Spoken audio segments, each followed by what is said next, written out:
If you have the Kimbo fridge option, your cabinet probably looks something like this, hopefully. And if so, there is a place that you could take advantage of some hidden storage, because there's limited space obviously in the Kimbo, and it is right underneath the fridge.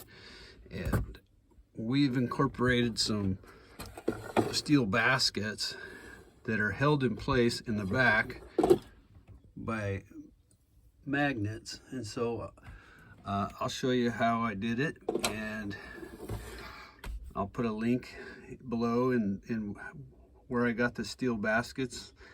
And they do need to be steel for the magnets to work.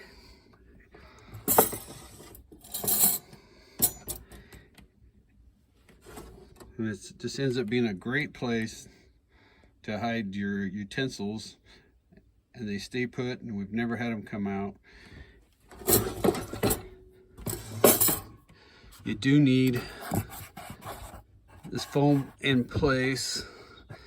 That's comes from Kimbo that way. I added this little dowel here as a handle to grab hold of and pull it out. So, but the foam insulates the cold air from coming inside here, because there is a vent. This chunk is there underneath the fridge, insulating air from getting in the Kimbo, and because there is a vent hole right here that goes to the outside of the Kimbo, and I can show you that. But in the back, there is no insulation, but there are two standoffs, aluminum standoff tubes. I guess if you don't get the fridge option, they can just put a piece of foam there and be done with it. So I don't know, they were there with no foam, and so I took advantage of it, and I'll show you what I did.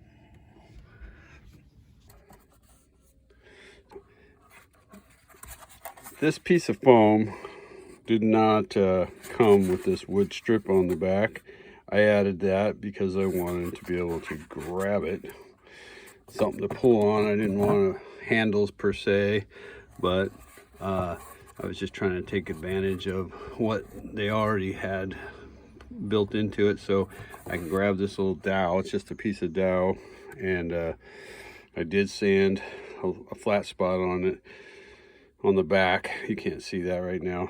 And then use the holes that were already in it, and just added, obviously a screw with a washer, actually two washers, a big one and a smaller one, so the screw would not fall through the bigger washer.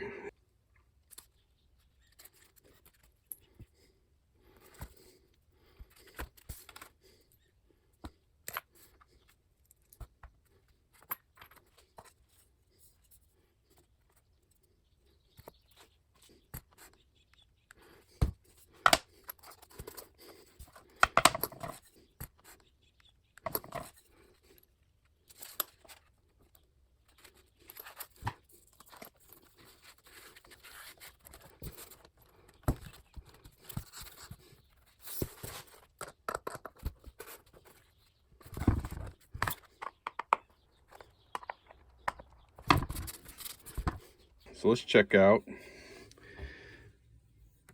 how I built the bar for the magnets. So these are you're gonna drill for the standoff. So you measured hopefully your standoffs, and now you're going to transfer that over onto the wood. Dowel needs to be short enough to give yourself space. The only thing this dowel has to do is to hold these magnets. So you're using the standoffs, and since they're already there, and you're just mounting this onto the standoffs. So get your measurements on here, whatever they happen to be in your Kimbo, and transfer them on, knowing I got to hold back about 1 inch from this edge. So I'll just start there, and then And these measurements need to be pretty accurate. I'm just trying to make a video here, but I would put this in a vise or something. And you want your holes to be very accurate. So then you end up with this. And obviously my measurement was slightly off, or maybe the standoff was a little bit bent.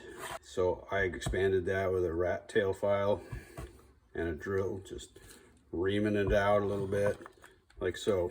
If you have a drill press, you want these parallel as possible, the two holes. So, and putting it in a V shape. I use something like this on my drill press. It's just a V shape. All round objects, they sit down in it nicely, holds them, and then I can clamp it or whatever. It just gives you something to sit in. Okay, so get those drilled. Then you could do it multiple ways. Probably the easiest is just go ahead and put this in now on the standoffs. Put your button bolts on it to hold it in place. Why not? See, make sure it all works. Then while this is in place in the Kimbo, and then if it was facing the drill, it'd be more like this. So then and if I have to put a little piece of plywood or a big piece of plywood or something to slide on or adjust it to the right height because it's sitting up, then I would just slide that drill bit in, drill my pilot hole. And like I said, it's just to get the magnet going in. So it's not an angle like this or angle like that, but just hopefully flat to the basket. The magnet will hold the basket back against this bar and not let it slide out while you're out there bawhauling and four-wheeling and doing all that fun stuff. And then pull your dowel back off the Kimbo standoffs, and they work. Put your magnets on, stick it back on, and hopefully your baskets show up in the mail that day, and load her with utensils and have fun. Could leave it a little loose, I guess, and gives it some play. Probably not, I don't know if I want it rattling around though. Boy, those are strong. You get strong magnets because unless you're just always on flat highways or something. I've never had the baskets actually come out. And we do some roads that get us throwing us side to side quite often. Okay. And then it's going to go in right onto those standoffs and slide your baskets. Clunk.